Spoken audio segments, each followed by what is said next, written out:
നമ്മുടെയൊക്കെ ജീവിതത്തിൽ ഓരോ കാര്യങ്ങളൊക്കെ നടത്തുമ്പോൾ ഒരു തടസ്സം പോലും ഉണ്ടാകാതെ വളരെ ഭംഗിയായിട്ട് നടത്താനായിട്ട് നമ്മൾ ഗണേശ ഭഗവാനെയാണ് നമ്മൾ എപ്പോഴും വിളിക്കുന്നത്. നോർത്ത് ഇന്ത്യയിലൊക്കെ വളരെ ഏറെ ഉത്സവം പോലെയാണ് ഗണേശ ചതുർത്ഥി ആഘോഷിക്കുന്നത്. നമുക്കും അങ്ങനെ ആയാലോ? വളരെ ടേസ്റ്റി ആയിട്ടുള്ളൊരു നൈവേദ്യം തയ്യാറാക്കി തന്നെ നമുക്ക് ഈ ഒരു ഗണേശ ചതുർത്ഥി നമുക്ക് ആഘോഷിക്കാം. നമ്മൾ ഇന്ന് ഈ ഒരു ഗണേശ ചതുർത്ഥിയുടെ ആഘോഷത്തിനായി ഖീറാണ് നമ്മൾ തയ്യാറാക്കുന്നത്. വളരെ ടേസ്റ്റിയും വളരെ പെട്ടെന്ന് തന്നെ തയ്യാറാക്കാൻ പറ്റിയ ഒരു പാൽപ്പായസത്തിൻ്റെ റെസിപ്പി തന്നെ പറയാം കേട്ടോ. അപ്പം വായോ നമുക്ക് ഈ ഒരു ഖീർ എങ്ങനെയാണ് തയ്യാറാക്കുന്നതെന്ന് നോക്കിയിട്ട് വരാം. അതിനായി ഞാനിവിടെ ഒരു ബൗൾ എടുത്തിട്ടുണ്ട്. ബൗളിലോട്ട് ഞാനിവിടെ ഒരു 1/4 കപ്പ്, അതായത് ഒരു പിടി നമ്മുടെ റൈസാണ് എടുത്തിരിക്കുന്നത്. ഇത് ഞാൻ എടുത്തിരിക്കുന്നത് ഗോവിന്ദ് ഭോഗ് റൈസാണ് എടുത്തിരിക്കുന്നത്. സാധാരണ ബസുമതി റൈസാണല്ലോ യൂസ് ചെയ്യാറുണ്ട്. പിന്നെ അതും ഇല്ലെങ്കിൽ നമുക്ക് സാധാരണ നമ്മുടെ ഇഡ്ഡലി റൈസ്, പച്ചരി ഇല്ലേ, പച്ചരിയാണല്ലോ യൂസ് ചെയ്യുക കേട്ടോ. ഗോവിന്ദ് ഭോഗ് റൈസ് എടുക്കുമ്പോൾ വളരെ ടേസ്റ്റിയാണ് നമ്മൾ ഖീർ തയ്യാറാക്കുമ്പോൾ. അപ്പോൾ ഞാൻ എൻ്റെ കയ്യിലുള്ളതുകൊണ്ട് ഞാനത് എടുത്തിട്ടുണ്ട്. അതിനുശേഷം നന്നായിട്ട് വാഷ് ചെയ്ത് ഞാനിവിടെ വെള്ളം ചേർത്ത് വെച്ചിട്ടുണ്ട്. ഒരു 15 മിനിറ്റ് നമുക്കിതൊന്ന് റെസ്റ്റിന് വെച്ച് കൊടുക്കാം. ആ സമയം കൊണ്ട് നമുക്ക് നമ്മുടെ പാലൊന്ന് തിളപ്പിക്കാൻ വേണ്ടിയിട്ട് വെച്ച് കൊടുക്കാം. ഞാനിവിടെ ആദ്യം ഒരു പാൻ എടുത്തിട്ടുണ്ട്. അതിലോട്ട് ഒരു 2 to 3 ടേബിൾ സ്പൂൺ വെള്ളം ഒന്ന് ചേർത്ത് കൊടുത്തിട്ടുണ്ട്. അടിയിൽ പിടിക്കാതിരിക്കാൻ വേണ്ടിയിട്ടാണ് വെള്ളം ചേർത്ത് കൊടുക്കുന്നത്. ഇനി നമുക്കിതിലോട്ട് 1 ലിറ്റർ പാലൊന്ന് ചേർത്ത് കൊടുക്കാം. പാൽ ചേർത്തതിന് ശേഷം അടുപ്പത്ത് വെച്ച് ഇത് നന്നായിട്ടൊന്ന് തിളയ്ക്കാൻ വേണ്ടിയിട്ട് വെച്ച് കൊടുക്കാം.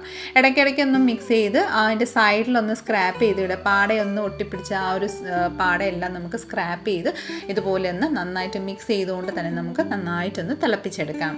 അപ്പം നമ്മുടെ പാലിവിടെ നന്നായിട്ടൊന്ന് തിളച്ച് വന്നിട്ടുണ്ട്. ഇനി നമുക്ക് അരി ഒന്ന് ചെക്ക് ചെയ്യാം.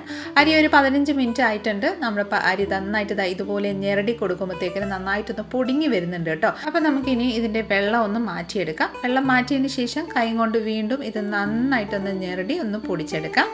അപ്പോൾ നന്നായിട്ട് റെഡി ആയിട്ടുണ്ട്. നമുക്ക് പാൽ നോക്കിക്കോളൂ. നമ്മുടെ പാൽ ഇവിടെ നന്നായിട്ടൊന്ന് ബോയിലായി വന്നിട്ടുണ്ട്. ഏകദേശം കുറച്ച് ഭാഗം, അതായത് ഒരു ലിറ്റർ ഉള്ളത് 1/4 ലിറ്ററോളം നമ്മുടെ പാൽ ഒന്ന് കുറുകി കിട്ടിയിട്ടുണ്ട്. ഇനി നമുക്ക് ഇതിലോട്ട് നമ്മുടെ പൊടിച്ച്, അതായത് കൈ കൊണ്ട് ഞെരടി ആ ഒരു റൈസ് നമ്മൾ ഇതിലോട്ടൊന്ന് ആഡ് ചെയ്ത് കൊടുക്കാം.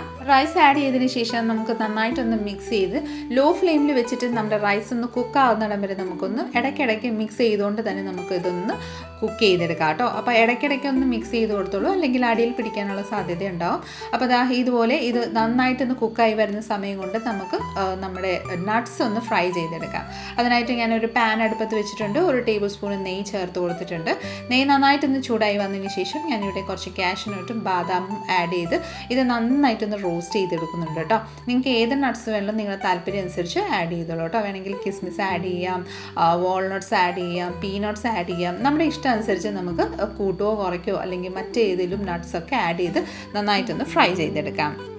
അപ്പം നമ്മുടെ നട്ട്സ് എല്ലാം ഇവിടെ നന്നായിട്ട് ഫ്രൈ ആയി വന്നിട്ടുണ്ട്. നമുക്ക് ഫ്ലെയിം ഓഫ് ചെയ്തതിന് ശേഷം ഇത് ജസ്റ്റ് ഒന്ന് മാറ്റി വെച്ച് കൊടുക്കാം. അപ്പോൾ നമ്മുടെ പാൽ ഇവിടെ, അതായത് നമ്മുടെ റൈസും പാലും നന്നായിട്ടൊന്ന് കുറുകി വന്നിട്ടുണ്ട് കേട്ടോ. പാലെല്ലാം വറ്റി നന്നായിട്ടൊന്ന് കുറുകി വന്നിട്ടുണ്ട്. നോക്കിക്കോളൂ, റൈസും നന്നായിട്ടൊന്ന് കുക്കായി വന്നിട്ടുണ്ട് കേട്ടോ. അപ്പോൾ നമ്മുടെ ഖീർ ഇവിടെ നന്നായിട്ട് കുറുകി വന്നിട്ടുണ്ട്. ഇനി നമുക്കിതിലോട്ട് 1 ഗ്ലാസ് പാലും വീണ്ടും ആഡ് ചെയ്ത് കൊടുക്കാം കേട്ടോ. ഈ ഒരു രീതിയിൽ നമ്മൾ ചെയ്ത് കഴിഞ്ഞാൽ നമ്മുടെ ഖീർ വളരെ ടേസ്റ്റി ആയിട്ട് തന്നെ തയ്യാറായിരിക്കുന്നതായിരിക്കും. അപ്പോൾ പാൽ ആഡ് ചെയ്തതിന് ശേഷം നന്നായിട്ടൊന്ന് മിക്സ് ചെയ്ത് ഒരു 2-3 മിനിറ്റ് ഇതേ രീതിയിൽ നന്നായിട്ടൊന്ന് കുക്ക് ചെയ്തെടുക്കാം. ഇനി നമുക്കിതിലോട്ട് മധുരത്തിനനുസരിച്ച് പഞ്ചസാര ആഡ് ചെയ്ത് കൊടുക്കാം. ഞാനിവിടെ 1/4 കപ്പ് എടുത്തിട്ടുണ്ടായിരുന്നു. 1/2 കപ്പ് പഞ്ചസാര ഞാൻ ആഡ് ചെയ്ത് കൊടുത്തിട്ടുണ്ട്. ഇനി നന്നായിട്ടൊന്ന് മിക്സ് ചെയ്ത് കൊടുക്കാം. പഞ്ചസാര ആഡ് ചെയ്തതിന് ശേഷം വീണ്ടും ഒരു 5 മിനിറ്റ് ഇതേ രീതിയിൽ തന്നെ ലോ ഫ്ലെയിമിൽ വെച്ച് നന്നായിട്ട് മിക്സ് ചെയ്തുകൊണ്ട് തന്നെ ഇത് നന്നായിട്ടൊന്ന് കുക്ക് ചെയ്തെടുക്കാം കേട്ടോ. നന്നായിട്ട് മിക്സ് ചെയ്ത് ഒരു 5 മിനിറ്റ് കുക്കായതിന് ശേഷം നമുക്കിതിലോട്ട് നല്ല ഫ്ലേവറിനായിട്ട് നമുക്ക് ഏലക്കായ പൊടിച്ചത് ഒരു 1/2 ടീസ്പൂൺ ആഡ് ചെയ്ത് കൊടുത്ത് നന്നായിട്ടൊന്ന് മിക്സ് ചെയ്ത് കൊടുക്കാം കേട്ടോ. നന്നായിട്ടൊന്ന് മിക്സ് ചെയ്തതിന് ശേഷം നമുക്കിതിലോട്ട് കുറച്ച് സാഫ്രോൺ ആഡ് ചെയ്ത് കൊടുക്കാം. ഞാനിവിടെ 2 ടേബിൾ സ്പൂണ് പാലിൻ്റെ അകത്തോട്ട് ഒരു 2-3 ഞുള്ള് നമ്മുടെ സാഫ്രോൺ ഒന്ന് സോക്ക് ചെയ്ത് വെച്ചിട്ടുണ്ടായിരുന്നു. അത് നമുക്കിതിലോട്ടൊന്ന് ആഡ് ചെയ്ത് കൊടുക്കാം.